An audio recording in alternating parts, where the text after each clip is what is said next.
গরমের দিনে ঠান্ডা ঠান্ডা যে কোনো কিছুই খেতে আমরা ভীষণ ভালোবাসি। আর মাত্র 5 মিনিটে ঘরে থাকা উপকরণে এমন স্পেশাল স্বাদের লস্যি হলে শরীর প্রাণ সবই ঠান্ডা হয়ে যাবে।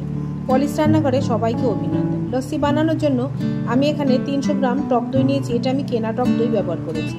নিয়েছি কিছুটা চিনি, এখান থেকে 4 টেবিল স্পুন চিনি আমি ব্যবহার করব।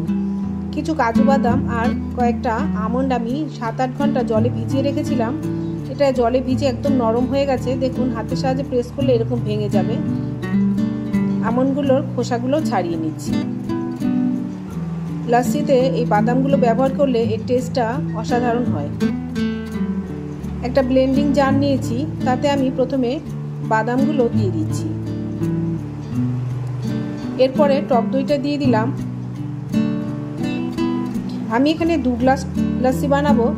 হাফ টিস্পুন লবণ দিলাম, যেটা আমরা সবসময় ব্যবহার করি, আর হাফ টিস্পুন বিট লবণ দিলাম। এবার এখান থেকে 4 টেবিল স্পুন চিনি আমি দিচ্ছি। আমি এখানে 2 গ্লাস লস্যি বানাবো। নুন চিনিটা আপনারা আপনাদের স্বাদ মতো এবং পরিমাণ মতো ব্যবহার করবেন। এখন আমি প্রথমে এটাকে ব্লেন্ড করে নিচ্ছি।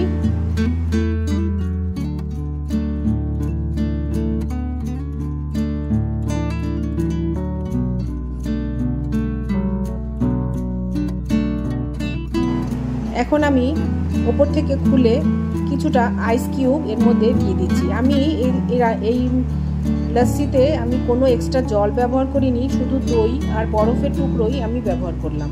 দিচ্ছি 1 টেবিল স্পুন গোলাপ জল। গোলাপ জলটা দিলে এর ফ্লেভারটা খুবই ভালো হয়। আপনারা চাইলে মিক্সিং গ্রাইন্ডারও ব্যবহার করতে পারেন, কিংবা বড় কোনো পাত্রে নিয়ে ডাল ঘোটার যে কাটা হয় সেই কাটা দিয়েও আপনারা এটা করে নিতে পারেন। এভাবে আমি 1 মিনিট ধরে আবার ঘুরিয়ে নিলাম। একদম স্মুথ একটা লস্যি আমার তৈরি হয়েছে। কোনো দানা নেই, একদম একটা ফোমি টেক্সচার এসেছে। দেখুন, ঢালছি কত সুন্দর হয়েছে দেখতে, কত গাঢ় হয়েছে, খেতেও সেরকমই দুর্দান্ত লাগবে। ঘরে থাকা উপকরণে অনায়াসে মাত্র 5 মিনিটে আপনারা এরকম বানিয়ে যে কোনো সময় খেতে পারেন। ভীষণ গরম পড়েছে, আর এখন স্পেশাল দোল। তাছাড়া রমজান মাসেও এরকম লস্যি যে কোনো দিন যে কোনো সময় বানিয়ে খেতে পারেন। গার্নিশিংয়ের জন্য উপর থেকে একটু চাট মশলা ছড়িয়ে দিলাম। এবার একটু বিট নুন ছড়িয়ে দিচ্ছি।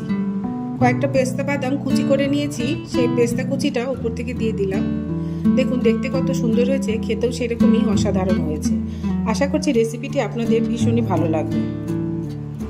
রেসিপিটি ভালো লাগলে চ্যানেলটিকে অবশ্যই সাবস্ক্রাইব করে আমার সাথে থাকবেন। একটা লাইক দিয়ে কমেন্ট করে জানাবেন রেসিপিটি কেমন লাগলো।